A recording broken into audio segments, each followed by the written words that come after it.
ఆకాశవాణి ప్రాంతీయ వార్తలు చదువుతున్నది సాయి సిస్లా.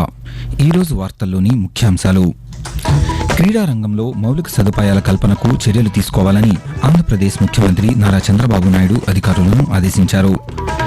విభిన్న ప్రతిభావంతుల సంక్షేమానికి రాష్ట్ర ప్రభుత్వం సంక్షేమ కార్యక్రమాలను అమలు చేస్తోందని ఆంధ్రప్రదేశ్ సాంఘిక సంక్షేమ శాఖ మంత్రి డోలా శ్రీ బాల వీరాంజనేయ స్వామి అన్నారు. తెలంగాణలో మరో 30 రోజుల్లో ప్రజలకు డిజిటల్ ఆరోగ్య కార్డులు తీసుకువచ్చేందుకు కృషి చేస్తున్నామని ముఖ్యమంత్రి రేవంత్ రెడ్డి తెలిపారు. పర్యాటకంపై మరింత అవగాహన పెంచేందుకు ఈరోజు ప్రపంచ పర్యాటక దినోత్సవాన్ని నిర్వహిస్తున్నారు.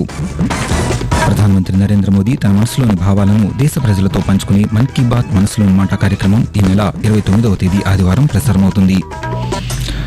వార్తల వివరాలు: క్రీడా రంగంలో మౌలిక సదుపాయాల కల్పనకు చర్యలు తీసుకోవాలని ఆంధ్రప్రదేశ్ ముఖ్యమంత్రి నారా చంద్రబాబు నాయుడు అధికారులను ఆదేశించారు. అమరావతిలోని రాష్ట్ర సచివాలయంలో క్రీడా శాఖపై ముఖ్యమంత్రి సమీక్ష నిర్వహించారు. ఈ సందర్భంగా ఆయన మాట్లాడుతూ, రాష్ట్రంలో నిర్మాణంలో ఉన్న క్రీడా మైదానాలను పూర్తి చేసి ప్రజలకు అందుబాటులోకి తేవాలని 35 క్రీడా వికాస కేంద్రాలకు 23 కోట్ల రూపాయలను మంజూరు చేస్తున్నట్లు తెలిపారు. గ్రామాల్లో క్రీడా ప్రాంగణాల ఏర్పాటు ద్వారా గ్రామీణ యువతకు క్రీడా సౌకర్యాలు అందుబాటులోకి వస్తాయని తెలిపారు.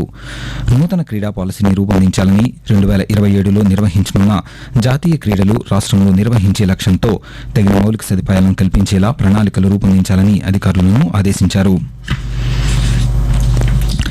తెలంగాణలో మరో 30 రోజుల్లో ప్రజలకు డిజిటల్ ఆరోగ్య కార్డులు తీసుకువచ్చేందుకు కృషి చేస్తున్నామని ముఖ్యమంత్రి రేవంత్ రెడ్డి తెలిపారు. హైదరాబాద్లో దుర్గాబాయ్ దేశ్ముఖ్ రెనోవా క్యాన్సర్ ఆసుపత్రిని ప్రారంభించిన అనంతరం ఆయన మాట్లాడుతూ, విద్య ఆరోగ్యానికి రాష్ట్ర ప్రభుత్వం అధిక ప్రాధాన్యం ఇస్తోందని అన్నారు.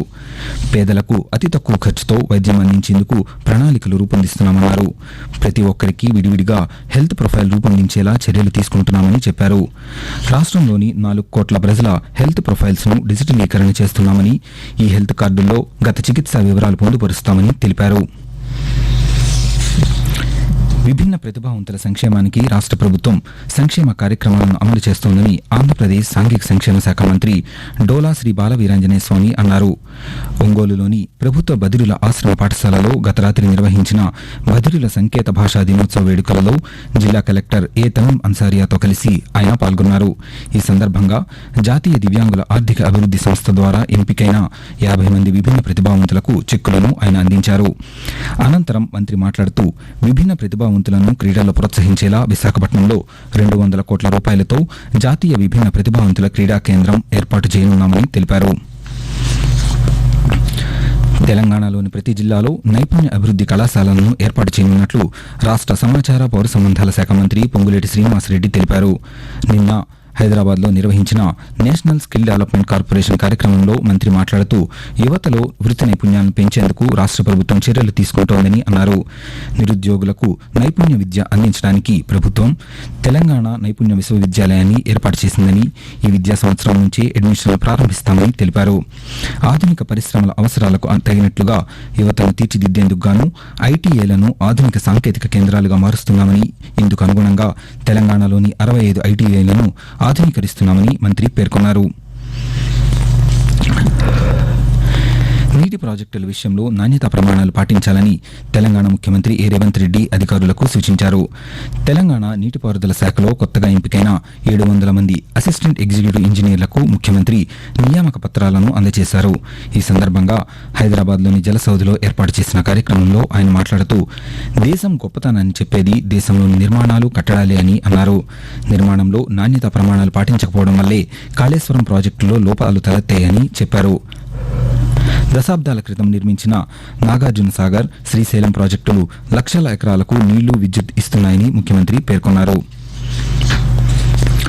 ఎన్నికల్లో ఇచ్చిన హామీ మేరకు దీపావళి నుండి పేద కుటుంబాలకు ఉచిత గ్యాస్ సిలిండర్లు అందజేయనున్నట్లు రాష్ట్ర జలవనరుల శాఖ మంత్రి నిమ్మల రామానాయుడు పేర్కొన్నారు. పశ్చిమ గోదావరి జిల్లా యలమంచిలి మండలం కొంతేరు గ్రామంలో నిన్న నిర్వహించిన ఇది మంచి ప్రభుత్వం కార్యక్రమంలో మంత్రి మాట్లాడుతూ, రాష్ట్ర ప్రజల ఆకాంక్షలకు అనుగుణంగా ఎన్డీఏ కూటమి ప్రభుత్వం పనిచేస్తుందన్నారు. ఎన్టీఆర్ భరోసా కింద పెంచిన పింఛన్లు లబ్ధిదారులకు అందిస్తున్నామని చెప్పారు. రాష్ట్ర ప్రభుత్వం మాదక ద్రవ్యాల కట్టడికి కఠిన చర్యలు తీసుకుంటోందన్నారు. డీఎస్సీ ద్వారా 16,500 పోస్టుల భర్తీకి నోటిఫికేషన్ ఇచ్చామని, రానున్న 5 ఏళ్లలో యువతకు 20 లక్షల ఉద్యోగాలు కల్పిస్తామని మంత్రి తెలిపారు. ఆకాశవాణి ప్రాంతీయ వార్తలు వింటున్నారు. పర్యాటకంపై మరింత అవగాహన పెంచేందుకు ఈరోజు ప్రపంచ పర్యాటక దినోత్సవాన్ని నిర్వహిస్తున్నారు. ఐక్యరాజ్య సమితి పర్యాటక సంస్థ పిలుపు మేరకు 1980 సంవత్సరం నుండి ప్రతి ఏటా సెప్టెంబర్ 27వ తేదీన ఈ కార్యక్రమం జరుగుతోంది. ఈ నేపథ్యంలో పర్యాటక రంగాభివృద్ధికి కేంద్రం అనేక చర్యలు చేపడుతోంది. పర్యాటకంతో శాంతి అనే ఇతివృత్తంతో ఈ ఏడాది ప్రపంచ పర్యాటక దినోత్సవాన్ని జరుపుకుంటున్నాం. రైతు సంక్షేమమే లక్ష్యంగా రాష్ట్ర ప్రభుత్వం పనిచేస్తోందని ఆంధ్రప్రదేశ్ కార్మిక శాఖ మంత్రి వి సుభాష్ తెలిపారు. డాక్టర్ బిఆర్ అంబేద్కర్ కోనసీమ జిల్లా రామచంద్రపురం మండలం వెల్ల గ్రామంలో నిర్వహించిన పొలం పిలుస్తుంది కార్యక్రమంలో మంత్రి పాల్గొని మాట్లాడుతూ వ్యవసాయాన్ని లాభసాటిగా చేయాలన్న లక్ష్యంతో ఈ కార్యక్రమాన్ని ప్రభుత్వం చేపట్టిందని తెలిపారు. ఆధునిక సాంకేతికత వినియోగంతో ప్రకృతి వ్యవసాయాన్ని చేపట్టేలా రైతులకు అవగాహన కల్పిస్తామని మంత్రి తెలిపారు. ప్రధానమంత్రి నరేంద్ర మోదీ తన మనసులోని భావాలను ఆకాశవాణి ద్వారా దేశ ప్రజలతో పంచుకునే మన్ కీ బాత్ మనసులోని మాట కార్యక్రమం 114వ సంచిక ఈ నెల 29వ తేదీ ఆదివారం ప్రసారమవుతుంది.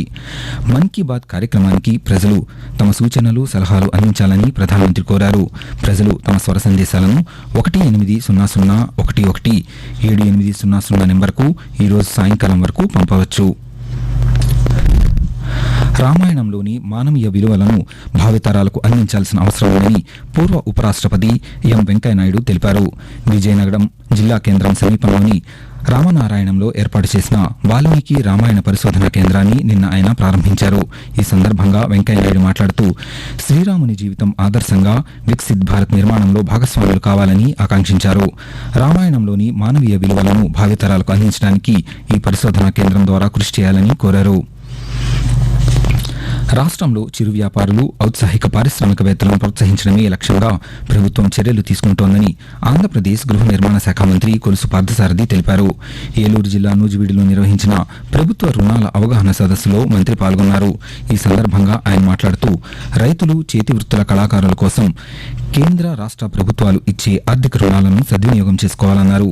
బ్యాంకు అధికారులు ప్రభుత్వాలు అందించే రాయితీ రుణాలపై గ్రామ స్థాయిలోనూ అవగాహన కల్పించాలని సూచించారు. బ్యాంకర్లు అందించే రుణాలపై అవగాహన కల్పించేందుకు త్వరలో నూజివీడులో ఒక ప్రత్యేక అధికారిని నియమిస్తామని మంత్రి తెలిపారు. ప్రభుత్వ పాఠశాలలను బలోపేతం చేయడమే లక్ష్యంగా రాష్ట్ర ప్రభుత్వం పనిచేస్తుందని ఆంధ్రప్రదేశ్ విద్యాశాఖ మంత్రి నారా లోకేష్ తెలిపారు. శ్రీకాకుళంలోని ప్రభుత్వ పాఠశాలను ఆకస్మికంగా తనిఖీ చేసిన అనంతరం ఆయన మాట్లాడుతూ క్షేత్రస్థాయిలో పరిస్థితులను తెలుసుకునేందుకు తనిఖీలు చేస్తున్నామన్నారు. పాఠశాలల్లో మౌలిక సదుపాయాలు కల్పించేందుకు ప్రణాళికలు సిద్ధం చేస్తున్నామని చెప్పారు. తల్లిదండ్రులు, టీచర్లు, ప్రజాప్రతినిధులు భాగస్వామ్యంతో ప్రమాణాల మెరుగుదలకు చర్యలు తీసుకుంటున్నామని, ఇందుకోసం పేరెంట్ టీచర్ సమావేశాలు నిర్వహిస్తామని మంత్రి వివరించారు. దేశవ్యాప్తంగా 7వ జాతీయ పోషణ మహోత్సవంలో భాగంగా ఇప్పటివరకు 9,68,00,000 కార్యక్రమాలను నిర్వహించినట్లుగా మహిళా శిశు అభివృద్ధి మంత్రిత్వ శాఖ పేర్కొంది. ప్రతి ఏటా పోషకాహారం ఆవశ్యకత, రక్తహీనత నివారణ వంటి అంశాలపై అవగాహన కల్పిస్తూ పలు కార్యక్రమాలను కేంద్ర ప్రభుత్వం వివిధ రాష్ట్రాల్లో నిర్వహిస్తోంది.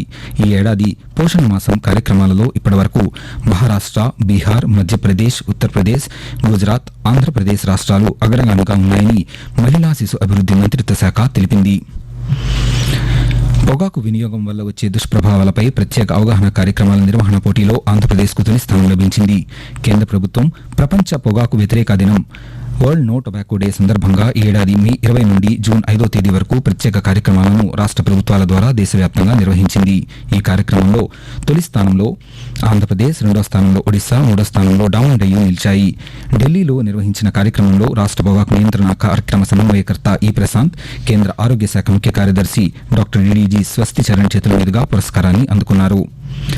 ఆకాశవాణి ప్రాంతీయ వార్తలు ముగించే ముందు ముఖ్యాంశాలు మరొకసారి. క్రీడారంగంలో మౌలిక సదుపాయాల కల్పనకు చర్యలు తీసుకోవాలని ఆంధ్రప్రదేశ్ ముఖ్యమంత్రి నారా చంద్రబాబు నాయుడు అధికారులను ఆదేశించారు. విభిన్న ప్రతిభావంతుల సంక్షేమానికి రాష్ట్ర ప్రభుత్వం సంక్షేమ కార్యక్రమాలను అమలు చేస్తోందని ఆంధ్రప్రదేశ్ సాంఘిక సంక్షేమ శాఖ మంత్రి డోలా శ్రీ బాల వీరాంజనేయ స్వామి అన్నారు. తెలంగాణలో మరో 30 రోజుల్లో ప్రజలకు డిజిటల్ ఆరోగ్య కార్డులు తీసుకువచ్చేందుకు కృషి చేస్తున్నామని ముఖ్యమంత్రి రేవంత్ రెడ్డి తెలిపారు. ప్రధానమంత్రి నరేంద్ర మోదీ తన మనసులోని భావాలను దేశ ప్రజలతో పంచుకుని మన్ కీ బాత్ మనసులోని మాట కార్యక్రమం ఈ నెల 29వ తేదీ ఆదివారం ప్రసారమవుతుంది. ఆకాశవాణి ప్రాంతీయ వార్తలు ఇంతటితో సమాప్తం.